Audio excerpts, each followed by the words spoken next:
Hello दोस्तों, नमस्कार। स्वागत है आप सभी का my family garden and home में। और दोस्तों, कैसे हैं आप सब लोग? आशा करती हूँ अच्छे होंगे, स्वस्थ होंगे, मस्त होंगे और आपकी जो गार्डनिंग है तो बहुत ही बढ़िया चल रही होगी।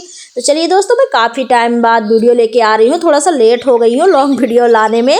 तो चलिए शुरू करते हैं आज का वीडियो। और फिर जैसे कि देख सकते होंगे, मैंने टेरेस गार्डन पे जो है तो गार्डन बना रखा है और यहाँ से जो है तो मैं काफ़ी सारी ऑर्गेनिक सब्जियाँ उगा लेती हूँ अपने घर के लिए। और मैं अब मार्केट से सब्जियां नहीं खरीदती हूँ। बहुत सारी सब्जियां जो है तो मेरे टेरेस पे ही तैयार हो जाती हैं, बिल्कुल केमिकल फ्री, वो भी बिना किसी खाद के। तो अब फ्रेंड्स, आप लोग भी यदि गार्डनिंग कर रहे हैं या गार्डनिंग करने वाले हैं या सोच रहे हैं या आपने पौधे लगा रखे हैं, तो फ्रेंड्स आज मैं आप लोगों से बात करने वाली हूँ बैगन के प्लांट के बारे में। क्योंकि बहुत सारे लोग बैगन लगा लेते हैं लेकिन कई समस्याओं का सामना भी करना पड़ता है। जैसे फ्लावर झड़ जाते हैं, बैगन का साइज छोटा रह जाता है। तो अभी तक मुझे काफ़ी टाइम हो गया, 4 से 5 साल हो गए गार्डनिंग करते हुए। तो जो जो तरीके मैंने सीखे हैं, जो जो मैंने गार्डनिंग में अनुभव किए हैं कि कहाँ पे हमारी मिस्टेक होती है, कहाँ पे हम गलती कर देते हैं, वही आप लोगों के साथ शेयर करती जाऊंगी ताकि आप लोग ये गलती ना करें। तो सामने देख सकते हैं, जब भी इस तरीके से हमने बैगन लगाया हुआ है, यदि आप लोग भी लगा रखे हैं तो फ्रेंड्स, बैगन लगाने के लिए कोई क्राइटेरिया नहीं है कि बैगन जब भी आप ग्रो करें, घर पे लगाएं या कंटेनर में लगाएं, तो आपको किस चीज़ में लगाना। आपके पास जो भी चीज़ें हो ना, आप बोरी में भी लगा सकते हैं, टब में भी लगा सकते हैं, बाल्टी में भी लगा सकते हैं, मतलब आप किसी भी चीज़ में आप लगा सकते हैं बैगन। और बैगन लगाना बहुत आसान है, यूँ कहूँ कि बहुत ईजी तरीके से लग जाता है। लेकिन जब इसकी केयर करनी होती है, वहाँ पे हम थोड़ा सा मतलब रुक जाते हैं, वहाँ पे हमें समझ में नहीं आता कि इसकी केयर कैसे करनी है। तो सारा कुछ जो है तो मैं आज के वीडियो में आप लोगों के साथ शेयर करूँगी। तो फ्रेंड्स, बैगन लगाने के लिए तो सबसे पहले आपको चाहिए होते हैं इसके बीज। तो बीज इसके कई वैरायटी के आते हैं, चाहे आप लंबे वाले बैगन ले सकते हैं, इस तरीके से छोटे छोटे गोल वाले बैगन ले सकते हैं। ये ज़्यादा छोटे तो नहीं है, ये बड़े वाले भरता वाले बैगन है। फल जो है तो इसके छोटे हैं, तो ये वाले ले सकते हैं, या फिर आप ग्रीन वाला ले सकते हैं। इसमें व्हाइट भी एक आता है। तो मतलब बैगन ऐसी चीज़ है कि जिस तरीके का आपको चाहिए उसको आप जो है तो उस तरीके के आपको बीज मंगाने होंगे, यानी कि सीड लेने होंगे। तो इसको 2 तरीके से लगाया जा सकता है, या तो आप मार्केट से सीड ले लीजिए या ऑनलाइन मंगा सकते हैं। दूसरा ये कर सकते हैं अपना कि आपके आसपास कहीं नर्सरी वगैरह हो, वहाँ से प्लांट अगर मिल जाए तो आपको प्लांट लेके आना है और फिर लगा दीजिए। तो इस तरीके से आपके पौधे जो है तो लग जाएंगे। आप अपने पसंद के अनुसार पौधे लगा सकते हैं कि आप कौन से कलर के बैगन लगाना चाहते हैं। जैसे यहाँ पे मैंने ये गोल वाले लगाए हुए हैं। और बात करती हूँ, जैसे मैंने स्टार्टिंग में ही बताया कि आपको ये मायने नहीं रखता कि आप किस चीज़ में लगा रहे हैं, प्लांट की केयर मायने रखती है। आप यदि अच्छी तरीके से देखभाल कर लेते हैं ना, तो एक मटके में भी बैगन बहुत अच्छे से हो जाता है। मैंने लगाया भी है बैगन मटके में, आप लोग को दिखाऊंगी। बोरी में भी बहुत अच्छे से हो जाता है। यानी कि अगर आपके पास कुछ भी नहीं तो बोरी में लगा दीजिए। गत्ते वगैरह होते हैं ना, कार्टून वगैरह, जिनसे मतलब मिक्सर वगैरह आते हैं बड़े बड़े पैक होके, उसमें आप पॉलीथीन का एक लेयर बिछा दीजिए, फिर मिट्टी डाल करके सॉइल मिक्स बना करके भर दीजिए और फिर बैगन लगा दीजिए। अब जैसे मेरे यहाँ पे सामने जो बैगन लगे हुए हैं, तो इन बैगन को मैंने जो है तो बीज घर पे तैयार किए थे, फिर लगाया हुआ था। अब देखिए, यहाँ पे मैं बोरी में खाद रखे हुई हूँ, गोबर की खाद। तो जब हम ऑर्गेनिक तरीके से कोई भी सब्जी उगाते हैं तो गोबर की खाद बहुत महत्वपूर्ण हो जाती है, जो कि ज़रूरी हमारे लिए होती है, सबसे ज़रूरी। क्योंकि हम अदर कोई खाद यूज नहीं करते, तो हम इन्हीं खादों से, जो पूरी तरीके से प्राकृतिक होती हैं, ऑर्गेनिक होती हैं, इन्हीं के इस्तेमाल से जो है तो गार्डन में अपने मेंटेन करते हैं, अपने पौधों को हरा भरा रखते हैं और न्यूट्रिशियंस इसी से देते हैं ताकि हमारे प्लांट जो है तो अच्छे से चल सकें। अब सामने जैसे देख रखे, यहाँ पे मैंने गोबर की खाद लिया हुआ है। तो सबसे पहले आप जिस चीज़ में लगाना चाहें तो लगा सकते हैं। मेरे ये बैगन लगे हुए हैं 24x12 के ग्रो बैग में। तो जब भी बैगन लगाएं, थोड़ा सा दूरी दूरी पे लगाएं। और इसमें क्या होता है कि पौधे बैगन के बहुत ज़्यादा फैलते हैं। और फिर इसके बाद जब इस तरीके से आप पौधे लगाते हैं, कंटेनर साइज ले लेते हैं।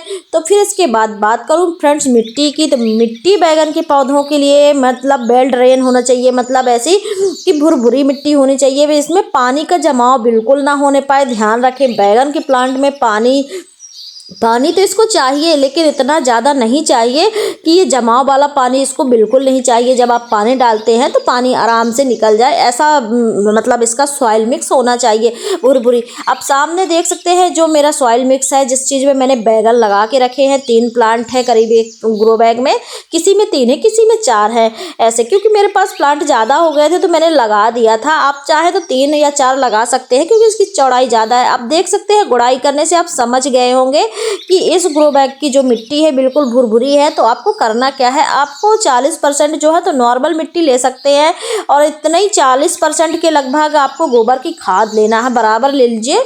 और थोड़े से नीम खली डाल लीजिए आपके पास हो तो, और नहीं तो हल्दी पाउडर भी डाल सकते हैं। तो इनको मिलाकर के सॉइल मिक्स बना लीजिए, और यदि आपके पास कोकोपीट है तो और अच्छी बात है, मिला लीजिए। फिर ऐसे सॉइल मिक्स बना करके आपको प्लांट लगा देना है। फिर जब पौधे इतने बड़े हो जाते हैं, जब यानी कि फल का टाइम होता है, फूल आने का टाइम होता है, तब आपको यहाँ पे ध्यान रखना होता है। क्योंकि बहुत सारे लोगों के ना फल ही नहीं रुकते हैं, फल झड़ जाते हैं, कुछ लोगों के फ्लावर ही झड़ जाते हैं। तो आपको करना क्या है कि फल भी बड़े बड़े हों और फलों का साइज के साथ साथ पौधा जो है तो बहुत अच्छी ग्रोथ करे। तो देख सकते हैं यहाँ पे जो मैंने पहले अब जो मतलब जब मिट्टी बनाई थी तभी गोबर की खाद हमने मिलाई हुई थी। ध्यान रखें कि कई छोटी छोटी बातें होती है जिनसे हमारे पौधों को नुकसान हो जाता है। जैसे हमने गोबर की खाद की बात की, तो गोबर की खाद ऐसी होनी चाहिए, मतलब पची हुई होनी चाहिए, अच्छी तरीके से डिकम्पोस्ट हुई होनी चाहिए, ताकि पौधों में वो जलन वगैरह ना हो। यदि आज अच्छी तरीके से पची हुई खाद नहीं होती तो पौधे पीले पड़ जाते हैं, पत्तियां झड़ने लगती हैं और फ्लावर वगैरह भी नहीं आते हैं। तो आपको इस तरीके से लेना है और पौधों को लगा देना। फिर इसके बाद जब इस तरीके से फ्लावर आ रहे हो, जैसे कि मैंने बताया, और बैगन आ रहे हो, इस टाइम पे जो है तो केले का जो लिक्विड फर्टिलाइज़र होता है, क्योंकि फास्फोरस युक्त होता है, उसमें बहुत अच्छे बहुत अच्छे तत्व होते हैं। फास्फोरस के साथ साथ जो आपके बैगन के पौधों को फ्लावर आने में और फल आने में बहुत मददगार होता है। तो आपके पास केले के छिलके हो तो उनका लिक्विड फर्टिलाइज़र बना लीजिए, यानी कि केले के छिलकों को 1 से 2 दिन के लिए, जैसे अभी विंटर चल रहा है तो 4 से 5 दिन के लिए रख दीजिए बाल्टी में या किसी कंटेनर में पानी डाल करके। फिर उसका 1 गिलास लिक्विड फर्टिलाइजर में 1 लीटर जो है तो पानी मिला करके बैगन के प्लांट में डाल दीजिए। बहुत अच्छे से ये इसमें फ्लावर होंगे। और इसके बाद जैसे आपने लिक्विड फर्टिलाइजर डाला तो 20 से 25 दिन बाद फिर से आपको गोबर की खाद डालना, जैसे कि मैं डाल रही हूँ, क्योंकि अभी कुछ दिन पहले ही मैंने लिक्विड फर्टिलाइजर तो डाल दिया है, लेकिन अब थोड़ा सा मैं गोबर की खाद भी डाल रही हूँ। आपकी मिट्टी टाइट है तो ज़्यादा गुड़ाई कर दीजिए। मेरी मिट्टी यहाँ काफ़ी भुरभुरी है तो थोड़ा थोड़ा सा मैं ऐसे हल्का हल्का सा खुरपी से कर दूंगी, बस हो गया। इतने में ये खाद मिक्स हो जाएगी और जब हम पानी डालेंगे तो इसके तत्व जो है तो ऑलरेडी मिट्टी के साथ मिक्स हो जाएंगे।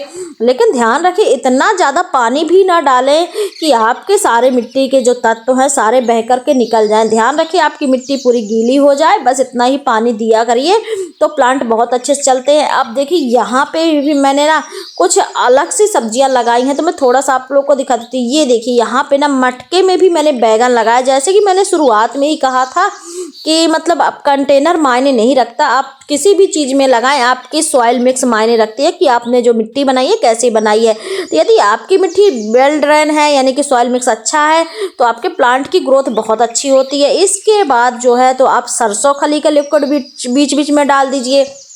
सरसों खली नहीं है तो आपके पास जो दाल चावल का जो पानी धोते हैं, जब साफ़ करते हैं हम लोग खाना बनाते वक्त, तो वो वाला पानी इस्तेमाल कर लीजिए। लेकिन कोई भी लिक्विड फर्टिलाइज़र सीधा गाढ़ा कभी नहीं डालना है, आपको ध्यान रखना है। और फ्रेंड्स कीट पतंगों से बचाने के लिए इसमें ना नीम ऑयल का स्प्रे ज़रूर करें, हफ्ते में कर दें।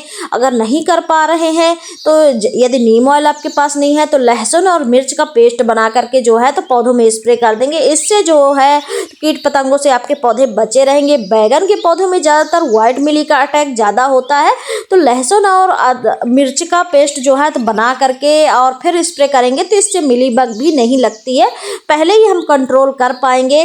तो छोटी छोटी चीज़ें होती हैं जो गार्डनिंग में बहुत मायने रखती हैं। छोटी छोटी बातों का अगर आपने ध्यान रख लिया तो आपको बहुत अच्छी हार्वेस्टिंग मिलती है, बहुत अच्छी सब्जियां अपने गार्डन से मिल जाती हैं। बैगन के साथ साथ इस बार जो है तो मैंने बहुत सारी सब्जियां ग्रो की हुई हैं, आप लोग को थोड़ी सी झलक दिखा देती हूँ। ये देख सकते हैं यहाँ पे मैंने पत्ता गोभी भी लगाई है और इसके साथ साथ मूली भी लगाई है। अगर आपने नहीं लगाया तो आप इन सब्जियों को लगा सकते हैं, अभी भी बहुत अच्छा टाइम चल रहा है। और यहाँ पे देखिए कुछ बोरी में भी मैंने ग्रो किया किया है टमाटर, और इसमें देख सकते हैं बहुत बढ़िया बढ़िया से टमाटर भी आए हुए हैं, काफ़ी बड़े बड़े। तो जैसा कि मैंने शुरुआत में कहा था, सॉइल मिक्स मैटर करता है, ये बिल्कुल परफेक्ट 100% सही है। आपने जितना अच्छा अपने मिट्टी को पोषक तत्वों से भरा है उतनी अच्छी आपको रिजल्ट मिलेंगे। तो मतलब आपकी मिट्टी अच्छी होनी चाहिए, बाकी तो आप किसी चीज़ में भी ग्रो कर सकते हैं वेजिटेबल्स। तो देख सकते हैं यहाँ पत्ता गोभी जो है तो बनना लगा है। तो वीडियो अच्छा लगा तो लाइक भी कर दीजिएगा, चैनल पे पहली बार आ रहे हैं तो सब्सक्राइब भी कर लीजिएगा। तब तक के लिए thank you, bye bye, happy gardening. मिलते हैं नेक्स्ट वीडियो में।